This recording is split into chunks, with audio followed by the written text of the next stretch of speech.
I think we've all been very concerned about these bills for some time now. I've written, I think, at least 4 articles, number of videos. I've made many presentations on this in great detail.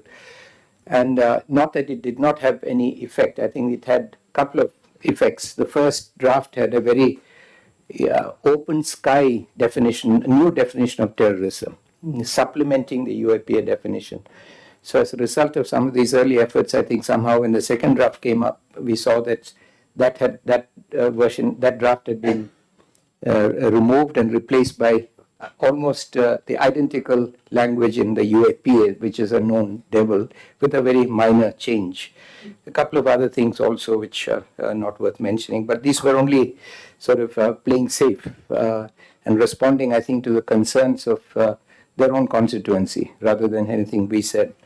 So we need to move forward. We now need to stop comparing the old and the new, because the new will be upon us in July. So we need to understand the nature of the threat and how we respond to it.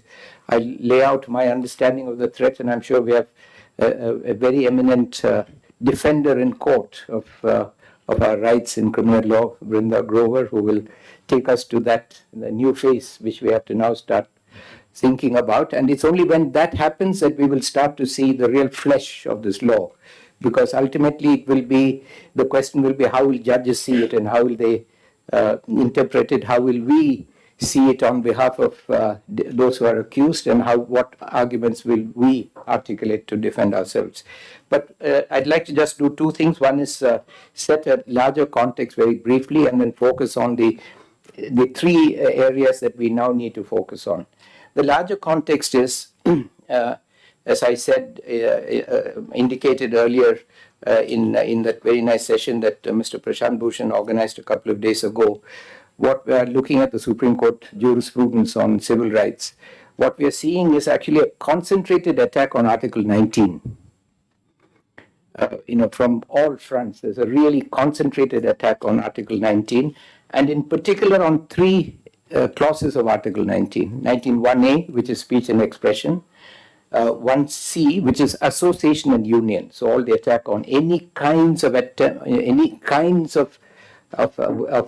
effort to associate with each other and work together. And the third is assembly. So 1a, 1b, and 1c are under severe attack. And we all know that when 19.1 was introduced, there were no reasonable restrictions on 19.1, and they were introduced later during the early years of the Congress government by the First Amendment and then by the 15th Amendment. And now there are several restrictions, but even then they're very quite specific. So if we look at the restrictions that are applicable, then we'll find that the restrictions, basically the relevant restriction for us is to look at public order, the assertion of public order. There is morality and so on, but all these 3, the common element between these 3 grounds is that we are being attacked on the grounds of public order, when actually we are fighting for order against an attempt to destroy order. We are fighting for the rule of law. We are fighting for the rights that will ensure there is peace and harmony in the society. But ironically, it is the attack against us that we are disrupting order. So the first challenge, I think, is to understand that we are here to defend Article 19, and particularly 1A, 1B, and 1C. And we need to become much more familiar with that. And we need to, I think, we need to sharpen our ability to use constitutional law to defend 19 and 19 in general, and 19.1a, B, and C in particular. That's a great challenge we face in the legal system. Now, that's the broad picture. We can discuss it later. The second point I want to make is that there are 3 areas of attack on which we need to really focus. Those are really the double-barreling phrase that I had used earlier, double-barreling of terrorism and organized crime. 1 barrel was bad enough, and now we have 2 barrels. And there is no order. We are supposed to be attacking order, but there is no order in how this is going to work. And a police officer at or above the rank of Deputy Superintendent of Police is vested statutory power to decide under which statute, BNS or UAPA or both, will be charged, depending on whatever is convenient for them, and then convicted and punished. And we may be looking at US-style punishments running into decades, if not centuries. Now, as was indicated, I'd like to spend a couple of minutes going through those laws. And then we've also had this new petty organized crime, which is really targeted at the lower economically marginalized and social groups, because it's very easy to target them with the kind of ingredients of petty organized crime, and we'll briefly look at that. But the big one is 152. I would not dignify it with the word treason. I'd call it sedition plus, because it is a lie that sedition has been deleted. We still have sedition, and it's sedition plus. Yes, sedition plus treason, but not just treason. It's sedition plus treason. And basically, as the Home Minister has said, they've converted Rajdrah into Deshdrah. And Desh means, of course, we know what it is. It is the Hindu rashtra. So whatever we are basically, seeing an effort to attack those who question their idea of nation. So before I get into the last part, which I'll go through some of these clauses, I want to say that ultimately what we are fighting here, I said this at the last seminar also, we must realize is a part of the struggle to convert India into Hindu Rashtra. That's where this is coming from. It's the idea of Hindu Rashtra that's attacking us. Now, all these years when terrible brutality took place under this criminal justice system, by the police, by the jails, in the courts, we could all say that this is a colonial legacy, blame the British colonialists who were responsible for it. But now we have a certificate from the Prime Minister and the Home Minister that this law has been cleansed of all colonialism. This is pure Bharatiya Nyay. This is pure Hindu Nyay. So any brutality that now occurs from July 1 onwards, we know is Bharatiya brutality and Bharatiya Nyay. So at least now we don't have any excuse for that it was a colonialist or visiting this brutality on us. So we must remember that this is an integral part of our struggle against protecting the democratic, secular, socialist republic against the establishment of a theocracy in the form of a so-called Hindu Rashtra. And for that, unless we are ideologically and politically able to combat that, there's very limited scope for us to defend it at the other end of the pipe, which is where we stand in courts, trying to get bail or acquittal for the convicted. Having said that, I'd just like to read together. Preliminary, we need to understand this how we will understand it, how judges will understand it, how the government prosecutors will understand it and apply it. But let's remind ourselves of the plain language of the three provisions that we are up against. So section 152 says, whoever purposely or knowingly, by words either spoken or written, or by signs of, that's why I said it's sedition plus, it's the same language, or by visible representation, or by electronic communication, or by use of financial means or otherwise, excites. So please don't get excited, because I may be prosecuted. Excited or attempts to excite secession, whatever that means, or armed rebellion, we can rule that out, or subversive activities. The kind of activities we are now engaged in right now, according to the government, or encourages feelings of separatist activities or endangers sovereignty or unity and integrity of India, or indulges in or commits any such act, shall be punished with imprisonment for life, or with imprisonment which may extend to 7 years, and shall also be liable to fine. Right. So this is what we're looking at. If you are accused of subversive activities, and we are convicted for subversive activities, and this could well be characterized as a subversive activity, we're looking at imprisonment for life, no less. Then let's look at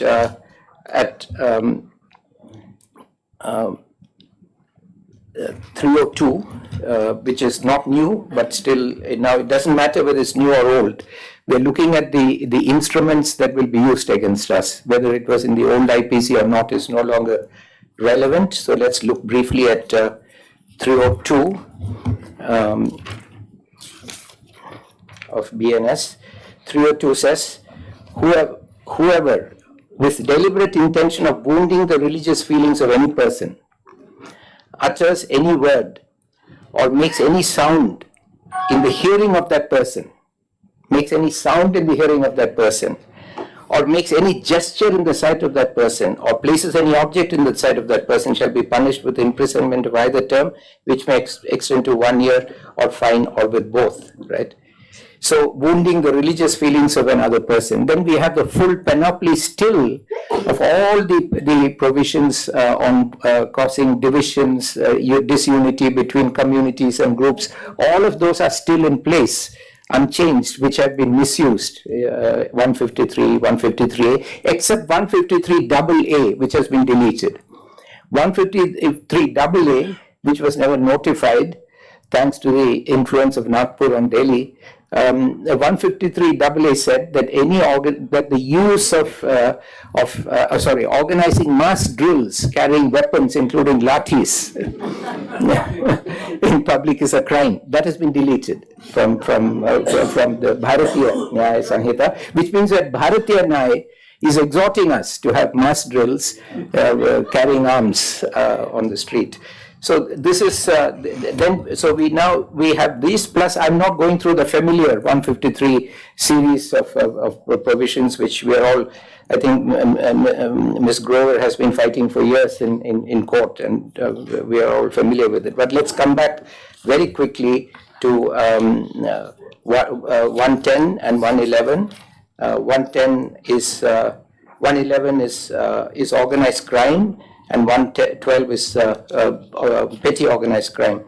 Again, organized crime is any very open-ended, any continuing unlawful activity, including. So then you can disregard anything else. It's any continuing unlawful activity, and any continuing unlawful activity means an activity prohibited by law, which is a cognizable offense punishable with imprisonment of 3 years or more, undertaken by any person as a member of an organized crime syndicate or on behalf of such syndicate, in respect of which more than one charge sheet has been filed before a competent court.